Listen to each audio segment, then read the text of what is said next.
ഫാസ്റ്റായിട്ട് അച്ചീവ് ചെയ്യണമെന്ന് പറയാനുള്ള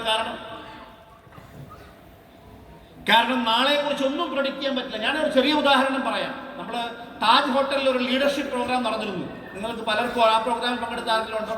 താജിൽ ഒരു ലീഡർഷിപ്പ് ട്രെയിനിങ് പ്രോഗ്രാം നടന്നിരുന്നു. അന്ന് ആ പ്രോഗ്രാമിൽ നമ്മളോട് പങ്കെടുത്ത ഒരു വ്യക്തിയാണ് ഈ ഫോട്ടോയിൽ കാണിച്ചിരിക്കുന്നതാണ്. നിങ്ങൾ കണ്ടവരുണ്ടോ? അവിടെ വന്നവരെല്ലാം കണ്ടിട്ടുണ്ടാവും. ആളൊരു ഗസറ്റഡ് ഓഫീസറായിരുന്നു. മൈലേജ് സ്കെയിൽ ഫുൾ അതിശക്തമായി ചെയ്തുകൊണ്ടിരുന്നു. ഈ കഴിഞ്ഞ ദിവസം ഞങ്ങളൊരു പ്രോഗ്രാമിൽ ദുബായിൽ ഒരുമിച്ചുള്ള സമയത്ത് ഞാനെടുത്തൊരു ഫോട്ടോ ആയത്. അവിടെ വെച്ച് ആൾ ഡിക്ലെയർ ചെയ്ത് പോയത് അദ്ദേഹത്തിന്റെ കൂടെയുള്ള ആളാണ് സതീന്ദ്ര ഡാബ്ര ഡയമണ്ടായി. പുള്ളി CTC ആയിരുന്നു, ഇപ്പൊ ITC ആകേണ്ടത്. പുള്ളി കഴിഞ്ഞ ദിവസം ചണ്ഡീഗഡിൽ വെച്ചിട്ടൊരു വലിയ ഈവന്റ് വരുന്നതിന്റെ അന്ന് പെട്ടെന്നുണ്ടായ ഒരു ശ്വാസതടസ്സം, ആള് മരണപ്പെട്ടു പോയി. ഞാൻ ആളുടെ വീട്ടിൽ പോയിരുന്നു കഴിഞ്ഞ ദിവസം.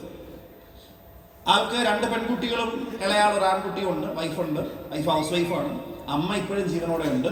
അപ്പൊ അവിടെ ചെന്നിരുന്നപ്പോൾ എനിക്ക് സങ്കടമൊക്കെ ഉള്ള സിറ്റുവേഷൻ ആണെങ്കിലും ഉള്ളുകൊണ്ട് ഏറ്റവും കൂടുതലൊരു ഫീലിംഗ് ഉണ്ടായ സമയം എന്ന് പറഞ്ഞാൽ ആള് മരിച്ചു വീഴുന്നതിന് തൊട്ട് മുമ്പ്, മീൻസ് ആ ഒരു സെക്കൻഡുകൾക്ക് മുമ്പ് ആൾക്ക് ആ ബുദ്ധിമുട്ടുണ്ടായപ്പോൾ മക്കളൊക്കെ എന്താ പപ്പയെ ആശുപത്രി കൊണ്ടുപോട്ടെ എന്ന് പറഞ്ഞ് ഇങ്ങനെ നിൽക്കുമ്പോൾ ആളതിന് തൊട്ട് മുമ്പ് ഫോൺ വിളിക്കായിരുന്നു പ്രോഗ്രാമിൽ ആൾക്കാരെ എത്താൻ വേണ്ടിയിട്ട്.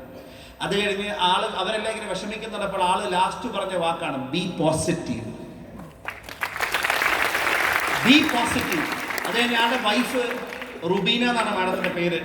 അവര് വളരെ സങ്കടത്തോടെ എന്നോട് പറഞ്ഞത്, ഞാൻ ഈ വിഷമത്തിൽ ചിലപ്പോൾ കരഞ്ഞുകൊണ്ടൊക്കെ ഇരിക്കുമ്പോൾ മോള് വന്ന് പറയുമെന്ന്. അപ്പൊ നമ്മളോട് ലാസ്റ്റ് പറഞ്ഞു പോയ വാക്ക് എന്താണ്?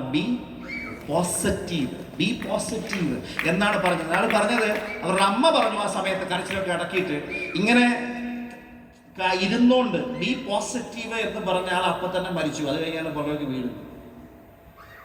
ഒന്ന് ആലോചിച്ച് നോക്കി, ഇത്രേ ഉള്ളൂ മനുഷ്യൻ. നിങ്ങൾ ആ ഫോട്ടോ ഒന്ന് കണ്ടു നോക്കിയ. ഫോർ എക്സാമ്പിൾ, ആ ഫോട്ടോയിൽ ഏറ്റവും ഫിറ്റായിട്ട് പോകുന്ന ആളാരാണ്? ഈ ഫോട്ടോയിൽ ഇദ്ദേഹം തന്നെയാണ് ഏറ്റവും ഫിറ്റായിട്ട് പോകുന്ന മനുഷ്യൻ. എല്ലാ ദിവസവും രാവിലെ എക്സസൈസ് ചെയ്യും. ഡിസിപ്ലിൻഡ് ആയിട്ടുള്ള ലൈഫാണ്. നല്ല ഹെൽത്തി ആയിരുന്നു. ഒരു ചെറിയൊരു ഇൻഫെക്ഷൻ വന്നാൽ മതി, ആ ഒരു ഇൻഫെക്ഷൻ ലങ്സിനെയോ അല്ലെങ്കിൽ ഹാർട്ടിനെയോ ഒക്കെ ഒന്ന് ബാധിച്ചാൽ മതി, തലച്ചോറിനെ ഒന്ന് ബാധിച്ചാൽ മതി. ഇതൊന്നും വന്നു കയറാൻ അധികം സമയമാണോന്നൊന്നും നിർബന്ധമൊന്നുമില്ല. Any moment it can happen. നമ്മൾ ജീവിതത്തിന്റെ ഈ ഒരു നഗ്ന സത്യം നമ്മൾ മനസ്സിലാക്കണം. ദൈവം ഈ ഒരു അണ്ടർസ്റ്റാൻഡിങ് നമുക്ക് തന്നിട്ടുണ്ട്. അതുകൊണ്ടാണ് ഞാൻ പറയുന്നത്, നമുക്ക് 2026 തന്നെ ഒരു പെർമനന്റ് സീലിംഗ് അച്ചീവർ ആയേ പറ്റൂ എന്ന് വേണമെങ്കിൽ തീരുമാനം. 2027 വന്നാൽ വരട്ടെ, വന്നില്ലെങ്കിലോ എത്രയോ ഉദാഹരണങ്ങൾ നമ്മുടെ മുമ്പിൽ വന്നിട്ടുണ്ട്. അപ്പൊ അതുകൊണ്ട് നമ്മൾ ഈ സിറ്റുവേഷൻ മനസ്സിലാക്കണം. ഫാസ്റ്റ് ആയിട്ട് ടീമിൽ നിന്നും അച്ചീവേഴ്സിനെ ക്രിയേറ്റ് ചെയ്യണം. റൈറ്റ് ആയിട്ടുള്ള ലീഡേഴ്സിനെ നമ്മൾ സെലക്ട് ചെയ്യണം.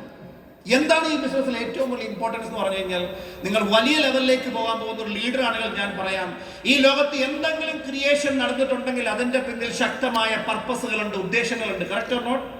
ഈ സ്പീക്കർ ഇവിടെ സൃഷ്ടിക്കുമ്പോൾ, ഫോർ എക്സാമ്പിൾ, അല്ലെങ്കിൽ ക്രിയേറ്റ് ചെയ്തപ്പോൾ ഈ സ്പീക്കറിന്റെ ഉദ്ദേശം അങ്ങോട്ട് സൗണ്ട് തരാനല്ല.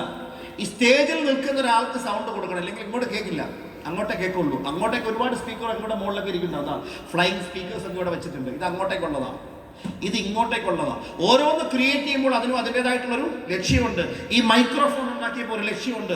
ലാപ്ടോപ്പും ഈ പ്രൊജക്ടറും LED പാനലും, ഫോർ എക്സാമ്പിൾ, ഈ സ്റ്റെപ്പ് ഉണ്ടാക്കിയപ്പോൾ ഇത് ഇവിടുന്ന് മുന്നോട്ട് കയറാനുള്ളതാണ്. എല്ലാത്തിനും ഓരോ പർപ്പസ് ഇല്ലേ? ഈ ലോകത്തിൽ ഏറ്റവും വലിയ സൃഷ്ടി എന്ന് പറഞ്ഞാൽ മനുഷ്യനാണ്.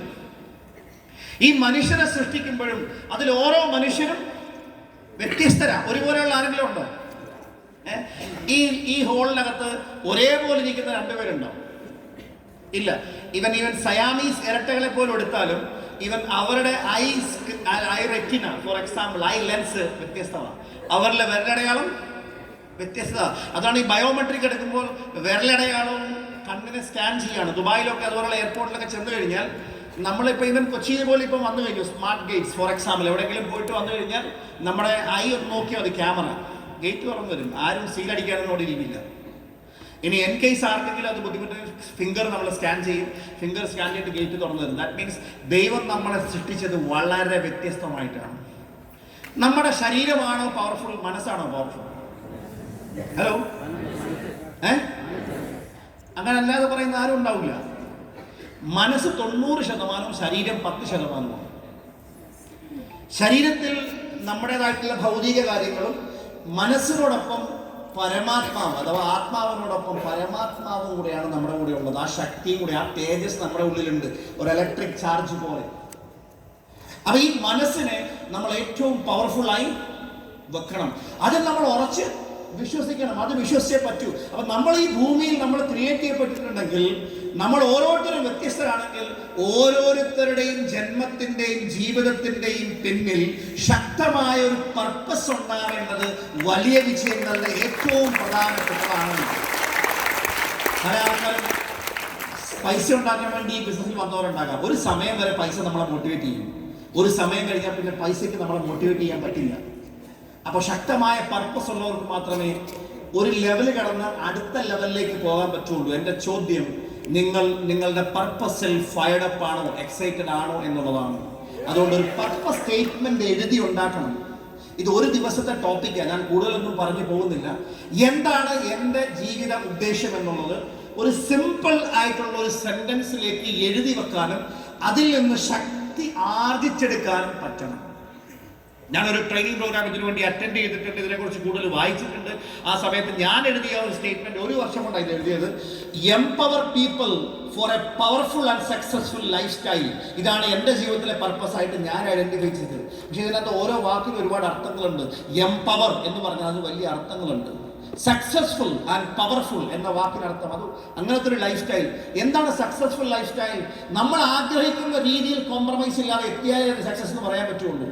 പവർഫുൾ എന്ന് പറഞ്ഞാൽ അതേ രീതിയിൽ ജീവിതം എൻജോയ് ചെയ്യാൻ കഴിയണം. അപ്പോഴാണ് നമ്മുടെ ലൈഫ് സക്സസ്ഫുൾ ആവുക, പവർഫുൾ ആവുക. സക്സസ്ഫുൾ എന്ന് പറഞ്ഞാൽ 5 ഘട്ടങ്ങൾ അതിനുണ്ട്. ആത്മീയമായ വിജയം, ശാരീരികമായ വിജയം, കുടുംബത്തിലുള്ള വിജയം, കരിയറിലുള്ള വിജയം, സാമൂഹികമായ വിജയം, ഇതെല്ലാം ഇതിനകത്ത് വരും. ഒരു ലീഡർ ഇത് പ്ലാൻ ചെയ്യുമ്പോൾ എല്ലാ മേഖലയിലും അയാൾക്ക് ശക്തമായ ഒരു പർപ്പസ്, ഒരു ലക്ഷ്യം ഉണ്ടായിരിക്കണം. ഞാൻ പറഞ്ഞു വരുന്നത്, സമയക്കുറവുകൊണ്ട് ഈ സബ്ജക്റ്റിൽ കൂടുതലേക്കൊന്നും പോകുന്നില്ല. ഒരു പവർഫുൾ ആയിട്ടുള്ള പർപ്പസ് എത്തുക. ഞാൻ ഈ പറഞ്ഞതുപോലെ